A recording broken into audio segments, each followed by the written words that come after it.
When Demons Surfaced, Part 2.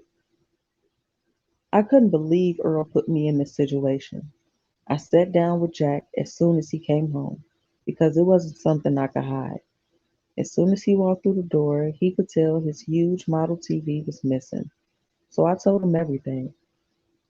I could see that Jack couldn't believe what I was telling him.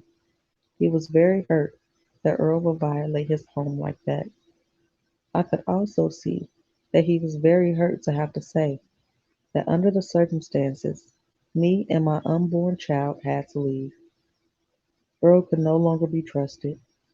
I totally understood his position, but I was so embarrassed and hurt. I said I'll pack as much as I can and leave in the morning. I felt so heartbroken and ashamed because I had to ask my dad if I could stay with him for a while. I lied and told him I wanted to find an apartment in Yonkers so I could be closer to the family after I have the baby. The truth was, I was going to do that after the baby turned 1.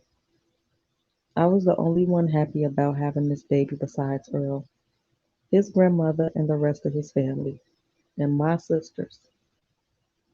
My father, brothers, and friends weren't too happy about the situation.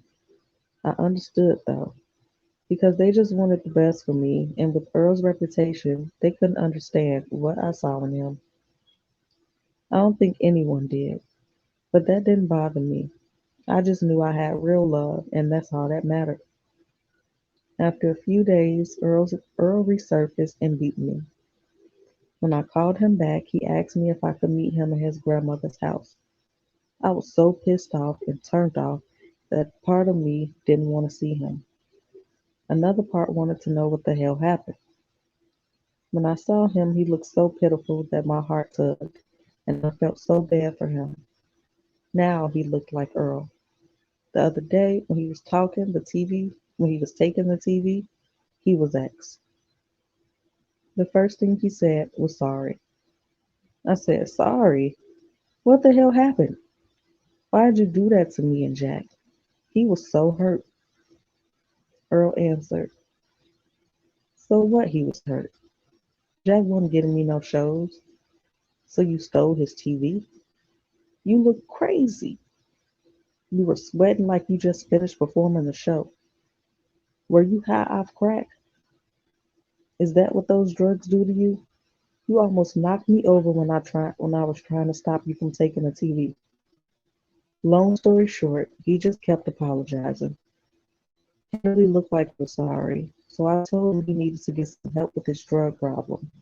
I said that he needed to do it before we have this baby, because that was one of the scariest moments I have ever experienced with him. He agreed to go into rehab, so I did some research and found one right in the area. It was a very interesting class we both had to attend. It taught me how to understand the mind of a drug addict and how a lot of it was mental. They gave him some medication that would take the urge for the drug away, and for the next couple of months everything was good. Maybe him not really having any money helped too.